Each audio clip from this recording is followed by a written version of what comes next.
Una investigación exhaustiva y seria de los asuntos de política pública y gobernanza del país se analizan desde el observatorio. Porque los temas de impacto ya están bajo la lupa y los analizamos desde el observatorio. Saludos amigos y bienvenidos a esta nueva edición de Desde el Observatorio, programa del Observatorio de Sociedad, Gobernanza y Políticas Públicas de la Pontificia Universidad Católica de Puerto Rico. Como siempre, les habla este servidor, el doctor Hernán Vera Rodríguez, director del Observatorio de Sociedad, Gobernanza y Políticas Públicas. También me acompaña, como es costumbre, la señorita Jennifer Castellanos Barreto, ayudante del director del observatorio. Saludos, Jennifer. Saludos, doctor Vera. Es un gusto volver a estar con usted aquí en el programa desde el observatorio. Saludamos, por supuesto, a todas las personas quienes se conectan a través de Católica Radio y quienes escuchan la retransmisión de ese programa en cada una de las plataformas digitales de la PUCPR. Doctor, cuéntenos un poco de qué estaremos hablando el día de hoy. Pues mira, Jennifer, tenemos la alegría de tener al doctor Luis Vaquero Rosa. Luis es un colega de la Pontificia Universidad Católica de Puerto Rico, recinto de Mayagüez. Y Luis es un investigador en el área de la desindustrialización de Puerto Rico y por qué las industrias han dejado el país y qué cosas podemos hacer para mejorar esa situación. Ha tenido unas experiencias internacionales también en esta área. Y pues yo creo que enriquece nuestro programa el tener a Luis hablando de estas áreas. Acuérdate que siempre nuestra área son las políticas públicas, ¿verdad? Uno de nuestros fuertes son las políticas públicas y desde el análisis que hace Luis en sus investigaciones y en sus libros, pues pueden surgir unas vigorosas políticas públicas en Puerto Rico para mejorar esas áreas que él ha investigado. Así que Jennifer, dale a la audiencia algunos datos sobre el compañero que nos acompaña hoy. Claro que sí, el profesor Luis Manuel Vaquero Rosas es doctor en negocios internacionales y catedrático asociado del recinto de Mayagüez. Profesor hace 21 años en el recinto de Mayagüez de la Pontificia Universidad Católica de Puerto Rico, quien ostenta el rango de catedrático asociado en el Colegio de Administración de Empresas. Realizó sus estudios doctorales en el programa de negocios internacionales de la Escuela Graduada de Administración de Empresas del recinto de Río Piedras de la Universidad de Puerto Rico. Posee un grado postdoctoral en Educación, Ciencias Sociales e Interculturalidad en la Escuela de Educación de la Universidad Santo Tomás en Bogotá, Colombia. Ha ofrecido cursos en la Universidad del Valle de Atemajac, en la ciudad de Guadalajara, México, y en la Universidad Pontificia Bolivariana en Bucaramanga, Colombia. Investigador sobre el proceso de internacionalización en las empresas colombianas hacia el mercado de Puerto Rico, en los procesos de cierres y ventas de las plantas farmacéuticas en Puerto Rico y en el diseño curricular de las competencias de interculturalidad en los programas de negocios internacionales. Ha publicado varios artículos académicos y 2 libros, titulados Historia de la banca en la ciudad de Mayagüez desde 1854 hasta el 2010 e Historia de la industria atunera en Mayagüez desde 1960 hasta el 2012. Le damos la cordial bienvenida al profesor Luis Manuel Vaquero Rosas. Saludos, un honor estar aquí con ustedes. Le agradezco la oportunidad. Gracias, doctor Vaquero. El honor es nuestro. Vamos quizás, Jennifer, a plantearle a la audiencia, ¿verdad? Un telón de fondo, ¿verdad? De por qué el tema de hoy, ¿verdad? Y es que si nos recordamos, Puerto Rico en los 1950 o desde los 1950 ha tenido varias estrategias de crecimiento económico. Dicho eso, pues también ha tenido algunos o diversas formas de estrategias de industrialización. La primera estrategia de industrialización la llamaban la estrategia Leonardo Santana Ravel, por ejemplo, que es un autor y es uno de mis mentores, le llamaba la estrategia de desarrollo capitalista nacional o una estrategia de desarrollo hacia adentro. ¿Qué se trataba en ese modelo de industrialización? Pues producir internamente en Puerto Rico aquellas cosas que se necesitaban en el país. Así que en aquel entonces, por ejemplo, se estaba dando el proceso de urbanización en el país, ¿verdad? La lucha contra los arrabales y el buscar establecer unas ciudades más vivibles. Pues en aquel entonces, desde el gobierno, se gestiona una compañía de cemento, una compañía de elementos de cerámica para poder hacer, digamos, los implementos que van en los baños, lavamanos, inodoros, bañeras, toda esta serie de cosas. Una compañía de papel, una compañía de cueros, ¿verdad? Para hacer zapatos, botas, maletines. Entonces era esa estrategia de que el dinero que salía de algún lugar en el país se mantuviera. Eso tuvo un relativo éxito mientras los Estados Unidos se encontraba involucrado en la guerra mundial. Una vez Estados Unidos sale de la guerra mundial, de la Segunda Guerra Mundial, pues el capitalismo norteamericano expansivo sale fortalecido y entonces no podemos competir, ¿verdad? Con ese impulso del capital internacional. Y nos movemos entonces como parte de Operación Manos a la Obra a una estrategia de desarrollo capitalista dependiente en la cual tratamos de atraer la inversión extranjera, que ahí es que vamos empatando con el trabajo del doctor Vaquero. ¿Cuáles eran los atractivos para la inversión extranjera? Pues el primero y quizás el más grande era la exención contributiva local y federal, ¿verdad? Aquellas compañías que se establecían en Puerto Rico tenían una gran cantidad de sus ganancias exentas del pago de contribuciones, tanto en Puerto Rico como en los Estados Unidos. Y eso, pues obviamente logró que se movieran muchas empresas hacia el país. Además, otro segundo incentivo era lo que llamaban, o podríamos llamar la mano de obra barata y poco organizada sindicalmente. Así que en Puerto Rico había lo que se llamaban unos decretos mandatorios que estuvieron hasta los otros días, en los cuales la política pública del gobierno era ir llevando paulatinamente los salarios de los trabajadores puertorriqueños hacia el nivel del salario mínimo federal. Fíjate que pudimos haber dicho, pues tenemos el salario mismo salario mínimo de Estados Unidos, cosa que ocurrió después por otras razones, pero la política pública era no, Puerto Rico para lograr atraer ese capital va a tener una estrategia de salarios bajos o salarios más bajos. No es competitiva quizás con otros lugares, pero con las jurisdicciones de los Estados Unidos eran más bajos.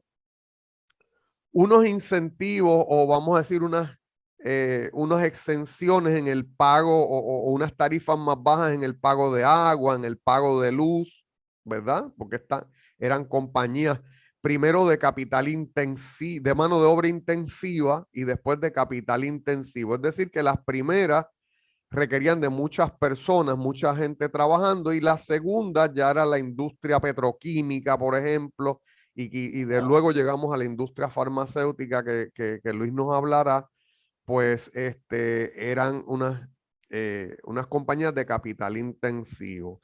Y otro de estos incentivos era en muchas ocasiones que el mismo gobierno te ofrecía los lugares, las facilidades físicas donde tú enclavabas esa compañía, que son los llamados edificios de fomento, que Luis se acordará, y que Jennifer, si te das una vuelta por el sector de Sabanetas, por ejemplo, de Ponce, o el sector del Tuque, pues verás algunos que han sido rehusados y otros que están abandonados. ¿Por qué hablamos de la desindustrialización de Puerto Rico? Porque Puerto Rico poco a poco, no desarrolló una estrategia de desarrollo económico paralela a esa estrategia de atracción del capital a través de esos incentivos. Y esos incentivos se fueron perdiendo. Primero porque nos aplicaron los salarios mínimos federales, ¿verdad? Puerto Rico. Segundo, porque fuimos perdiendo esas exenciones contributivas. En Puerto Rico se elimina la sección 936 del Código de Rentas Internas Federal. Y entonces, pues estamos emparejados con el resto del mundo.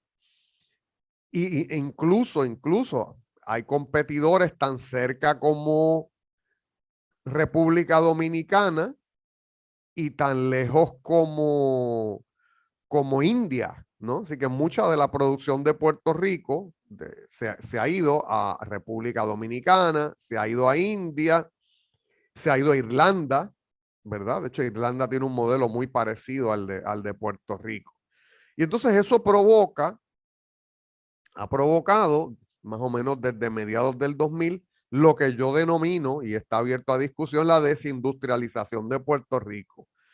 En ese modelo, pues Luis, el doctor Vaquero, ha estudiado entonces qué ha ocurrido con esas industrias que han quedado abandonadas en Puerto Rico y cómo capital, por ejemplo, que viene de otras partes del mundo, pues ha logrado capitalizar en eso. Así que, doctor Vaquero, tómelo de ahí en adelante.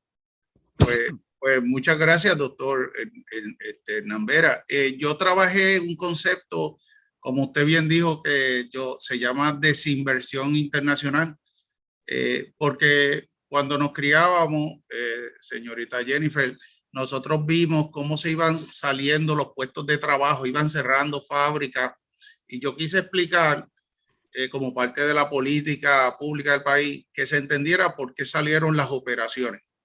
Es importante para un país atraer nueva inversión, entender por qué la que estaba salió.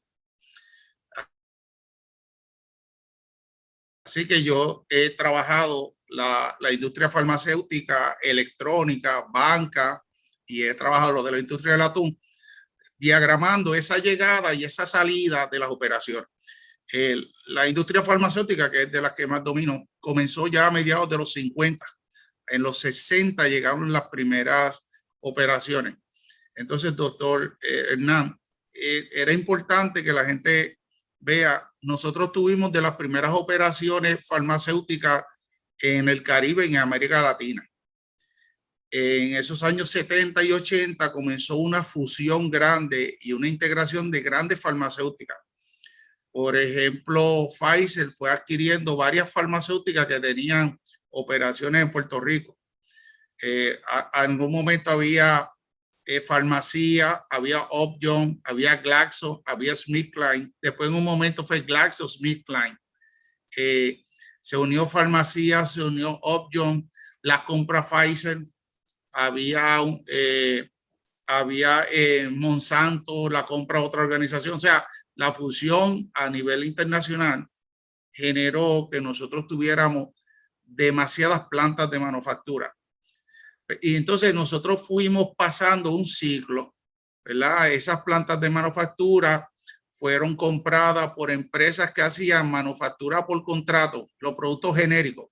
¿Se acuerdan los medicamentos genéricos? Luego salen de Puerto Rico operaciones que perdieron las patentes, porque ya el medicamento pues no se hacía. Y ahí es que entra una inversión interesante, ¿verdad? Que la gente no conoce. Nosotros ahora tenemos plantas chinas en Dorado, de capital chino, que se llama PureCap. Nosotros tenemos operaciones de farmacéutica colombiana en Guayama. Oye, señorita Jennifer, nosotros tenemos operaciones farmacéuticas mexicanas en Cagua. Tenemos operaciones de muchos años importantísimas alemanas en Yauco y en Villalba, ¿verdad? Esas son empresas alemanas. Tenemos empresas españolas farmacéuticas que llegaron a Barceloneta. Entonces, Puerto Rico, como política pública, algunas veces, cada vez que cierra una farmacéutica, pues no entendemos la razón. En muchos casos, explicado por los principales gerentes de la farmacéutica puertorriqueños, pues estas fusiones que hacía una farmacéutica como Pfizer, que en algún momento compró una farmacéutica en Puerto Rico, de 2 plantas tenía 9 plantas. Oye, doctor Hernán, Entonces, para ellos, 9 plantas era duplicidad de procesos. Pues inmediatamente comenzaba un proceso entre cierre y venta. Entonces, Puerto Rico lo tomaba como que en esto de entender por qué salen las fábricas, hay que entender si es una razón de país o una razón de multinacional. En muchos casos fue un exceso de capacidad de la multinacional. Pues si las plantas estaban en Puerto Rico, había que cerrarlas en Puerto Rico. Entonces, esa misma fusión en la industria que fue pasando, donde Pfizer prácticamente ha comprado una cantidad grande de operaciones globales, hacía que las plantas fueran sobrando, si lo quiere ver así. Y eso hizo que llegaran pues esos inversionistas mexicanos, españoles, colombianos. Puerto Rico todavía mantenemos farmacéutica y dispositivos médicos, ¿verdad? ¿Qué pasó? Años antes empezó el éxodo de farmacéutica y de electrónica. Profesor, uno de los objetivos míos en estos trabajos es, como usted lo plantea, como le estaba diciendo aquí a la joven Jennifer, ellos no se imaginan las grandes capacidades productivas que nosotros tenemos o teníamos, ¿verdad? No tan solo en farmacéutica. Yo, por ejemplo, hago mucho énfasis en la desinversión cuando tuvimos Intel. No sé si se acuerda dónde estaba Intel, Claro, doctor, claro. en La Piedra. Intel se fue para Costa Rica. Nosotros estuvo 20 años, eso es algo que yo escribí, 20 años. En Costa Rica estuvo como 12 años y se fue para el sureste asiático. En el 2016 ya regresó a Costa Rica porque se están saliendo de China. Ya. Entonces, en esta realidad de ahora, ¿no? Nosotros, las plantas que perdimos con esta situación de COVID, las que quedan están operando a su máxima capacidad. Y entonces hay un regreso de inversión. Oye, doctor, hay operaciones que están expandiendo. Lo que pasa es que la expansión de capital toma 2, 3 años, pero nosotros tenemos unas operaciones farmacéuticas importantes alemanas en Yauco. No sé si usted las conoce, Sartorius. No, fíjate, no. Sartorius, ellos hicieron unas inversiones gigantes. Tenemos una inversión en Villalba, que es Medtronic, pero que Medtronic se fusionó con una que estaba en Ponce, en la esquina, saliendo del Expreso, Covidien. Sí. Pues, podría pasar que en 2 o 3 años esa Covidien, que estaba allí en aquella esquina de Ponce, que hoy día es Medtronic, pues dentro de esa reorganización global a lo mejor sobra. Pues tienen que cerrarla porque la teníamos en Puerto Rico. Entonces es un juego continuo de reajustar las operaciones. Lo que está pasando ahora es que el disloque productivo de China ha hecho, nosotros producíamos, y República Dominicana que usted mencionó, República Dominicana era un competidor en dispositivos médicos, pues se fueron para el sureste asiático.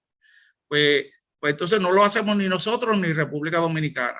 Yeah. Pero entonces Estados Unidos en tiempos de COVID se vio sin el producto. Pues hay una inversión que está regresando porque las plantas estaban, el conocimiento está. Entonces se está regresando, ¿verdad? No todo ha sido una desinversión, pero sí, pues hoy día hay una crisis global de los chips de memoria, pero nosotros tuvimos Hewlett Packard en Aguadilla, una operación gigante, ¿verdad? Hasta hace poco, todavía tienen parte allí. Como en el 2001, ¿verdad? Tuvimos Motorola en Dorado, que eran operaciones gigantes. Pues ese tipo de operación que se salió buscando los beneficios de costo, como usted dijo. Doctor, no tan solo era que perdíamos la 936. Estados Unidos firmó un acuerdo de libre comercio con Canadá y México.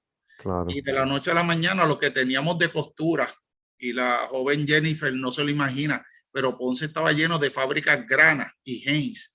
O sea, uno iba eran grandes cantidades. Esas fábricas de costura se movieron a estos lugares o sea, hoy día Honduras, Guatemala son centros de producción de ropa, ¿verdad? El Salvador, grande. Pues parte es esa movilidad de operaciones. Algunas se fueron al sureste asiático, Bangladesh, que es otro centro importante, pero no necesariamente es porque Puerto Rico fuera un mal país. Nuestros costos son altos. Éramos una isla, no tenemos una demanda grande. Estados Unidos firmó acuerdos bilaterales con esos países, entonces nos afectaba. Y doctor, como parte de mis propósitos de investigación es tratar de documentar, nosotros estamos invisibles a nivel internacional, ¿verdad? Nosotros somos parte de un acuerdo bilateral que tiene Puerto Rico con Colombia. Colombia lo aprovecha, pero nosotros no. Nosotros no hacemos, ellos nos envían 500, 600 millones de dólares en productos, nosotros le enviamos 100 millones, de los cuales 95 pues son farmacéuticas. Solamente 5 millones de algún productor local. A esos niveles estamos nosotros. Entonces, en esto de la desinversión, pues es importante entender por qué se fueron, quién los sustituyó, oye, doctor, y entonces, por qué todavía farmacéutica y dispositivos médicos seguimos siendo un buen lugar para manufacturar. Tenemos una base de conocimiento que no es fácil de replicar en otros países. O sea, hacer un edificio en cualquier país es sencillo, hacer una fábrica. Claro. Pero tener el grupo de ingenieros y empleados de línea que sepan hacer un producto, eso no es tan sencillo, ¿verdad? Jayuya tiene una planta que hace un producto para la tiroides. Lleva 35 años el producto vencido. El mundo pide que el producto, los principales países del mundo piden, queremos el medicamento de Jayuya. O sea, el conocimiento que tiene esa planta. Es difícil cejarlo cuando tú llegas a esos niveles. Okay. Pues muy interesante, doctor Vaquero. Me parece que has traído un panorama, ¿verdad? Que va más allá de lo que yo había explicado, ¿verdad? Como en este mundo plano, en este mundo, ¿verdad? Donde hay distintos competidores, pues, ¿cómo se puede posicionar Puerto Rico? Yo creo que tus trabajos son la base, ¿verdad? De algo que algunos sectores en el gobierno, pues, pueden tomar para desarrollar políticas públicas. Yo creo que aquí hemos tratado de promover lo que llamamos políticas públicas basadas en evidencia. Así que los legisladores, el ejecutivo, pues debieran tomar trabajos como el tuyo para poder gestionar y promover unas políticas públicas de calidad. Yo quería decirle, hace como 5 años yo había propuesto cooperativas de alta tecnología, ¿verdad? Una farmacéutica que se fuera, dejársela a los empleados, dándole unos incentivos de capital a las empresas que se salen, ¿verdad? Recobrando lo que se está dejando allí. A lo mejor usted lo pensará, pero en mis entrevistas con los principales ejecutivos de la industria farmacéutica, yo le puedo confirmar que hubo intención de dejar plantas a empleados puertorriqueños. Pero cuando usted va a pedir un préstamo, nosotros 3 nos pueden prestar $500,000, pues necesitamos que nosotros 3 como cooperativa, el gobierno nos diera 10, 15 millones de dólares en capital. Y hubo plantas que se cerraron a pesar de que la misma compañía las daba y te iba a seguir comprando. Pues yo, doctor Vera, o sea, usted se quedaba y yo le compraba por contrato o lo que fuera, pero no me podía yo quedar ya a nivel corporativo con esas operaciones. Esos procesos, más de una vez, fue comprobado que se cerró porque no hay una alianza entre gobierno fomentando, o sea, creando a lo mejor cooperativas de científicos y cooperativas ¿verdad? de alto conocimiento que se queden con esas operaciones que usted ve grandes en Ponce. La gente sabe cómo hacer el producto, lo que necesita es capital. Perfecto, doctor. ¿Qué le parece si pausamos y continuamos hablando en el segundo segmento? Así que, amigos, pausamos y volvemos en breve desde el observatorio. Desde el observatorio. Saludos, amigos, y volvemos Desde el Observatorio con el doctor Luis Vaquero Rosas, hablando sobre la desindustrialización de Puerto Rico y unas formas de cómo promover más adecuadamente políticas que logren la capitalización del país de nuevo. Pues Luis, muy interesante el tema que has traído. Sé que tienes 2 libros importantes en promoción, ¿verdad? Uno sobre las atuneras en el área de Mayagüez, que, ¿verdad?, es una industria que fue tan vigorosa en aquella área, y otra que tiene que ver precisamente con los bancos en la región oeste.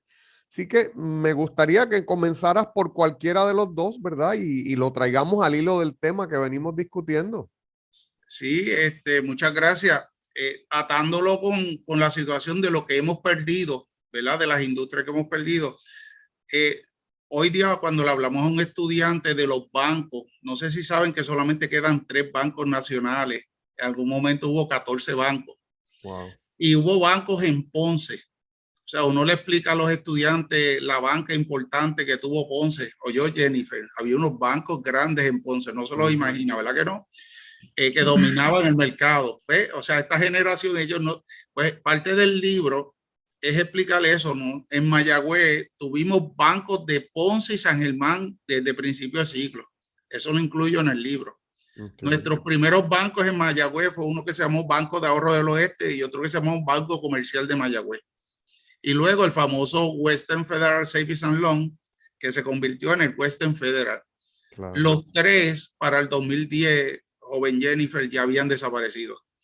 Entonces yo le presento cómo se crearon esos bancos, Banco de Ahorro y Crédito, que fue adquirido por el Popular, cómo el Banco Comercial de Mayagüez fue adquirido por el Banco Bilbao Vizcaya, que representó la llegada de los bancos españoles a Puerto Rico, que el ciclo se cejó este año cuando se fue el último, Santander. De nuestro país se fue el Banco Santander, se fue el Banco Bilbao Vizcaya, se fue Scotia Bank, que es canadiense, el Royal Bank, que es canadiense, se fueron los bancos norteamericanos, pero tenemos Bancolombia. Yo, Jennifer, pero los mismos colombianos no lo saben. Que lo sí, tenemos. me sorprendió verlo en su libro, en el capítulo de su libro. Parte de mi investigación, no tan solo es explicar lo que tenemos, es que cuando voy internacional, le explico a esos países lo que nosotros tenemos de esos países. Pues nosotros perdimos esos 3 bancos y usted lo debe saber como persona de Ponce, hay un vacío en Ponce de explicarle la magnitud de la banca ponceña, ¿verdad? Fue algo impresionante, pero no hay algo escrito. En un futuro vamos a trabajar algo como eso. O sea, traer a esa historia de lo que hubo, los empleos, la gente, nuestros abuelos, nuestros papás que estuvieron parte de ahí. Y eso me llevó a hacer otro libro, que es el de la industria de la tunera. Pero para que usted vea el desconocimiento, doctor Hernán Vera, no, yo empiezo con la industria de hacer costura. A principios de siglo, hacer trajes y todo. Mayagüez se convirtió en un centro bien importante de hacer ropa para Estados Unidos, bordados. Sí. Eso empezó en Ponce, oye, doctor Hernán Vera. Yo lo encontré, empezó en Ponce y vino a Mayagüez. Esta es la misma analogía que le hago de la tunera, que usted me dijo, la tunera en Mayagüez. No, la tunera no fue en Mayagüez. La tunera empezó en Ponce en 1954. Okay, sí, me acuerdo que estuvieron por acá. Exacto, pero vea, ahí yo hice una analogía, 2 industrias importantes en Mayagüez, ambas comenzaron en Ponce y vinieron a Mayagüez. Pues la tunera llegó a Ponce en el 54 y empezó en Mayagüez en el 60. Ponce tenía 2 plantas y nosotros teníamos 3. Y entonces yo voy presentando cómo eso generaba miles de empleos. Eso, pues mucha gente humilde me redacta, ¿verdad? Me narra. Pues yo pude hacer un préstamo y comprar un terrenito y hacer una casita, y yo pude hacer hoy día una gran cantidad de profesionales en Ponce, Mayagüez y todo el suroeste estudiaron porque sus papás trabajaron en esa industria. Entonces uno ve, ¿verdad? Pero el libro pues también trata por qué se fueron. De nuevo, emerge el sureste asiático como un centro de producción. Doctor Hernán, nosotros, esta gente en Mayagüez pagaba también equivalente a salarios y beneficios en el 2000 que cerró la tunera, equivalente a $8.50 la hora. Así que imagínense el beneficio. Pues competíamos contra Tailandia, competíamos contra Indonesia, que pagaba 23 centavos la hora. Wow. Era imposible tener a un empleado que le dábamos 8.50 la hora y competir con países que era 23, 75 chavos, 90 centavos. ¿Ves?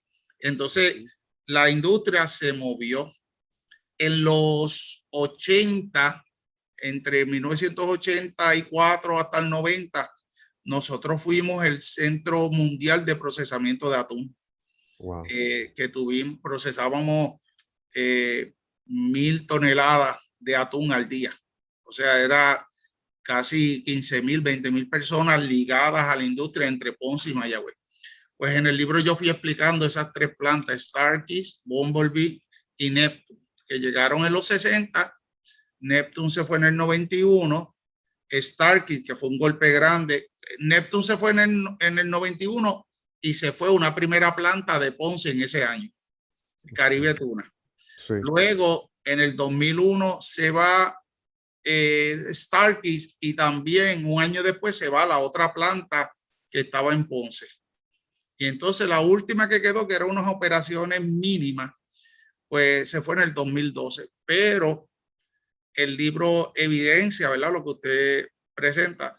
No tenemos una política pública de qué hacemos después con esas facilidades productivas. O sea, es como que cerramos y el capital extranjero se fue y es como si no supiéramos nosotros qué hacer. No fuimos capaces de crear capital nativo para producir y para continuar las operaciones. Y ahí es que viene el deterioro. O sea, si usted pierde 12,000 empleos ahí, si perdemos la industria de la costura, si perdemos electrónica, pues hoy día vemos los centros urbanos vacíos.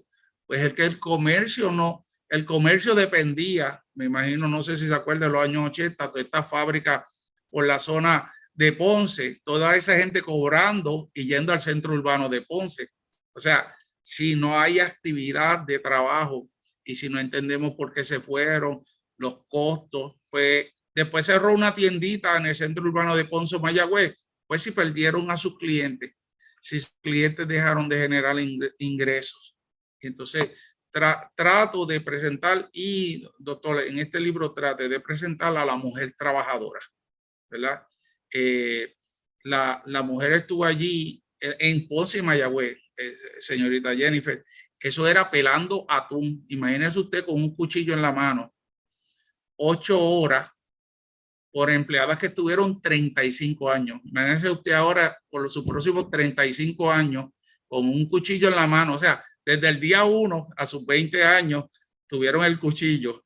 A sus 55 o 60 seguían con el cuchillo en la mano por todos esos años. Y como ellos te dicen que regresarían a esa industria, doctor. Fíjate. Como ellos dicen que son una familia. Como ellos dicen que eso le permitió desarrollar a sus hijos. Es interesante el punto que traes, fíjate, volvemos a lo mismo, ¿no? Cómo se da este vacío, ¿verdad? Por las razones que sean, y cómo no hay una política de acción rápida. En un programa anterior, Jennifer, en varios programas hemos hablado de la gestión de la calidad y hemos hablado de la gestión de políticas públicas. Y cuando hablamos de gestión de la calidad, pues hay este ciclo de Deming, ¿verdad? De planificar, actuar, medir.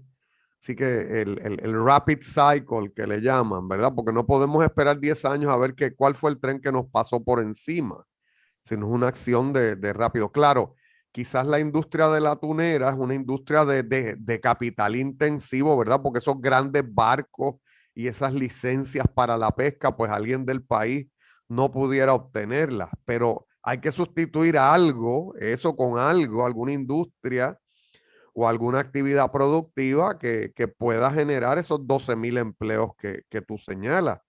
Eso para una economía es como si cayera una bomba atómica, ¿verdad? Perder 12,000 empleos de cantazo.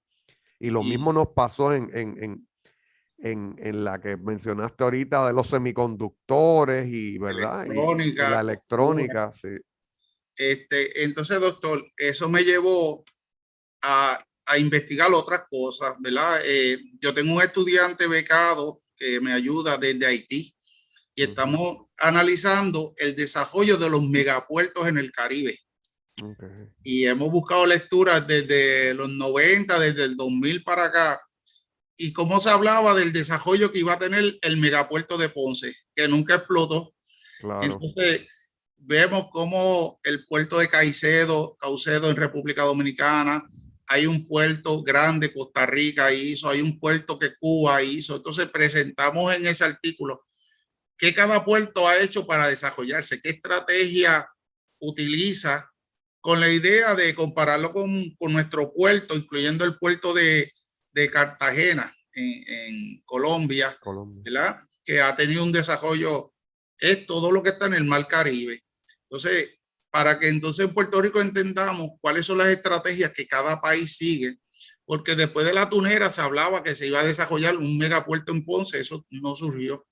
Sí. Y eso me llevó a unas alianzas con personas entonces de Colombia, que traigo entonces una visión diferente. Mis charlas en Colombia es explicándole las operaciones que ellos tienen en Puerto Rico que ellos mismos desconocen. O sea, ellos mismos desconocen que las libretas que ellos hacen o las mochilas son número 1 en Puerto Rico. O ellos mismos desconocen que la compañía que está aquí en Sabana Grande, que tiene que ver con productos, la finca, pues le compra toneladas de azúcar. Entonces, los mismos empresarios no conocen que pues, la Jopa Leonisa escogió primero a Puerto Rico. Y estamos tratando de hacer un artículo para ellos en alianza. Por alguna razón, a la joven Jennifer, lo único que ustedes nos traen a Puerto Rico son limones.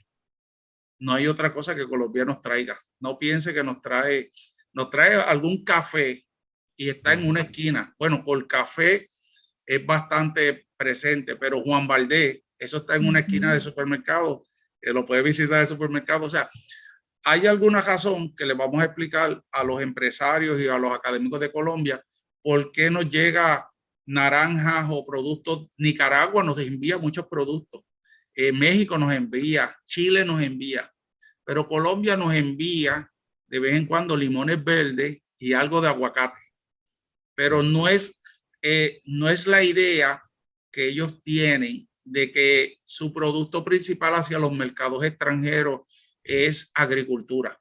Yo les explico que son las fajas, que son las flores, son otras, zapatos, moda, cosméticos, pero no como ellos piensan que es el cacao o que es el café. Por alguna razón, por lo menos en el mercado de Puerto Rico, que es de entrada de Estados Unidos, pues no lo están haciendo muy bien. Entonces, esa es otra área, ¿verdad? En esto de, ellos quieren llegar a Puerto Rico, pero no entienden por qué lo están haciendo bien. Luis, y en el área de la manufactura, en algún momento tuvimos una conversación informal donde me dialogaste, ¿verdad?, de cómo estas plantas que se iban quedando vacías por, ¿qué te digo yo?, la ida de las compañías norteamericanas, pues eran capitalizadas por compañías colombianas que tienen que ver con el área farmacéutica. Me gustaría que nos dialogaras un poquito sobre eso. Pues sí, por ejemplo, en Guayama, en el 2016, creo que fue GlaxoSmithKline sale de Puerto Rico y Biogen, que son una empresa de capital colombiano, adquirió la planta, ¿verdad? Y otras personas, los más que han desarrollado la industria farmacéutica aquí son los mexicanos, ¿verdad? Okay. Ellos han adquirido plantas, como les dije, cuando Pfizer sale, han comprado unas plantas en Cagua, en el área de Humacao, en el área de Fajardo. Entonces, han entrado fuerte. Colombia quiere entrar fuerte y nosotros hemos hecho, por ejemplo, ellos quieren entrar fuerte con medicamentos y estamos coordinándole entonces una charla desde la Universidad Católica con empresarios de la industria farmacéutica que les explique a ellos. Ellos quieren hacer el área de el turismo de hospital, que nosotros vayamos allá y hagamos operaciones, pero traernos medicamentos. Entonces ellos quieren aprender, ¿verdad?, de cómo es operar Puerto Rico, Estados Unidos, para entonces siempre Puerto Rico ha sido un puerto de entrada para Estados Unidos. Claro. Doctor Hernán, cualquier cosa como en Ponce, el cemento, antes era Cemento Ponce, hoy es Cemento Mexicano. Y la otra compañía que llegó en el 2015 es Cementos Argos, eso es colombiano. Ya nosotros no tenemos capital nacional. Aquí se dividió en dos, mexicanos y colombianos. Entonces, ellos llegaron a la farmacéutica y, por ejemplo, ellos han llegado, la industria de mochilas es colombiana. la industria de las flores es colombiana. La industria de los chocolates y de las galletas en los supermercados es gran parte colombiana. Pero lo han hecho, pero por alguna razón café no necesariamente han sido exitosos. Entonces, lo que yo hago, ¿verdad? En esto es explicar, pues mira, la planta la compraron, funcionó, no funcionó, no lo pudieron hacer, pero se ha hecho intenciones, ¿verdad? Ellos quisieron llegar, pero no puedo decir que esa ha sido tan exitosa como los mexicanos. Aquí quizás en el tema del café, quizás tú conoces, ¿no? Cómo Coca-Cola básicamente monopoliza ¿verdad? La distribución del café en Puerto Rico. Las marcas de café. Y las marcas. Así que muchas cosas que se venden como café puertorriqueño, excepto, qué sé yo, 8 o 10 marcas independientes, los cuales yo trato de comprar, ¿no? Pues, pero las marcas más comunes que no vamos a mencionar, pues son marca Coca-Cola, realmente. Han conservado sus marcas originales, pero son producidos o gestionados por Coca-Cola. Y quizás, ¿verdad? Ese ámbito medio oligopólico, pues haga bien difícil el traer otras marcas, sobre todo extranjeras, ¿sí? Sí, pero que yo, por ejemplo, yo estoy de acuerdo en eso, pero nosotros tenemos que entender, en el caso pues, de Colombia, que a lo mejor nosotros somos el cuarto socio comercial más importante de Colombia. No sé si lo sabe, Jennifer. No, importantísimo. Sí. Somos bien importantes y ellos están muy interesados porque cada vez se demuestra su proceso de internacionalización de muchas empresas pequeñas fue primero en Puerto Rico. Somos una economía dolarizada, estamos cerca en el Caribe, hablamos el mismo idioma, tenemos un sistema financiero relativamente estable y eso fue lo que llevó a traer a Bancolombia, luego de una fusión que ocurrió en Colombia, a una sucursal que todavía tienen en Puerto Rico, doctor Hernán, y hacen comercio con, ¿verdad? Pero tenemos, por ejemplo, Banesco, que es de capital venezolano, que está creciendo, ¿verdad? O sea que Puerto Rico sigue inmerso en que se van y otras llegan, ¿verdad? Pero no todo, ¿verdad? No todo es irse de Puerto Rico porque nosotros como país estamos mal. Es que a lo mejor su modelo de negocio cambió, ¿verdad? Lo que para la banca española ya no es importante, pues puede haber una banca latinoamericana que sí le interese. Yo no sé si lo ha visto, pero en este vacío ya es grave el vacío de sucursales bancarias que hubo. Si usted se pone a mirar claro. Estas fusiones, pero ha sido ocupado por las cooperativas. Las cooperativas han aprovechado esa oportunidad y han ido llenando esos sucursales. O sea que esto es un juego de ajedrez. Unos salen y otros entran. Y yo me enfoco en explicar por qué salieron, que es el tema en términos de gobierno, doctor. Como puede ser algo negativo. Un costo de energía, profesor, eso me lo mencionan en todos lugares. Costo de energía. Una razón de Puerto Rico negativa, costo de energía. Otro es la burocracia del gobierno y los permisos. Claro. O sea, que si uno entiende las razones, pues podría trabajar con ellas. Sí, a mí me parece bien interesante, fíjate, lo que has traído, Luis, porque a veces cuando hablamos de la atracción de capital, inmediatamente uno mira hacia Estados Unidos, atraer ese capital. Y yo creo, ¿verdad?, que ese modelo que hemos ensayado con los Estados Unidos con algún éxito, pues según tú estás diciendo, pues en este mundo plano, ¿verdad? En este mundo global, pues posiblemente nos podamos mover un poco más allá, ¿verdad? Siguiendo ese ejemplo que tú traes de que hay que capital mexicano, de que hay capital venezolano, colombiano, pues porque el capital se mueve donde tenga posibilidades de crecimiento. Así que quizás en esa área pues pudiéramos capitalizar. Y yo pienso, ¿verdad?, que como parte de la facultad, algunas veces la función de nosotros es eso, irnos a sacar, yo trato con estas actividades de sacar al estudiante de esa caja del salón. Nosotros somos una isla que estamos realmente muy separados de todo. El estudiante tiene poco conocimiento global. Y hay muchos países, doctor, que yo le puedo asegurar que están bien interesados. Nosotros hicimos una alianza con una universidad de Brasil que no sabe nada de Puerto Rico. Y ellos están súper interesados. Nosotros queríamos que nuestros estudiantes, Brasil es una de las potencias del mundo produciendo carne. Pues qué mejor que tuviéramos estudiantes que pudieran hacer un internado y conocieran a Brasil. Tuviéramos estudiantes haciendo internados en Colombia. Esa integración de tener profesionales que conozcan el mundo es lo que va a permitir que podamos traer esa inversión de capital en un futuro, porque nos abrimos al mundo, no tan solo a Estados Unidos. Me parece excelente esa visión, ¿verdad? Yo creo que en este mundo global, pues, nuestros aliados pueden y deben estar más allá de las fronteras, ¿no? de Estados Unidos. Y que los ejemplos que tú has traído, pues hay algunos ejemplos de éxito en ese proceso, ¿verdad? Exacto. Y que yo no sé si usted lo trabaja así, pero ya la historia para esta generación, lo que ellos ven como historia, hay personas que se enfocan en la historia dentro de un siglo.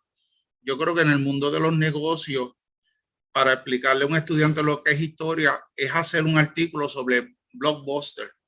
Para ellos eso es historia. Ellos no lo vieron, ellos no vieron ese modelo de negocio. O sea que la historia no tiene que ser que yo me especialice de un siglo atrás. Y por eso es que queremos abordar los bancos que estuvieron en Ponce. Queremos trabajar la industria de electrónica. Porque si entendemos los errores o lo que pasó en ese pasado, doctor, podríamos entender qué se puede hacer en el futuro. Esa importancia de, yo no pude documentar en mi libro, doctor, y eso fue un vacío, por qué llegaron las atuneras por primera vez a Ponce. Eso hubiese sido algo excelente. No lo pude conseguir. Entonces, ese desconocimiento en Ponce de que ellos fueron los primeros y que fueron operaciones importantes, por ejemplo, y que por qué se fueron, no lo documentan como se debería, ¿verdad? Yo lo incluí en el libro y les reconozco, ¿verdad? Del único alcalde que yo pude colocar escritos pidiendo a las atuneras ver qué estrategias se hacían para quedarse, del único, fue de Rafael Cordero, de Churumba. Pude poner esa evidencia, donde él quería reunirse con las atuneras para ver cómo salvarlas en el pueblo de Ponce. Eso yo no lo vi en Mayagüez. O sea, si estaba, pues no lo pude documentar. ¿Cómo no? Doctor, pues gracias por su participación.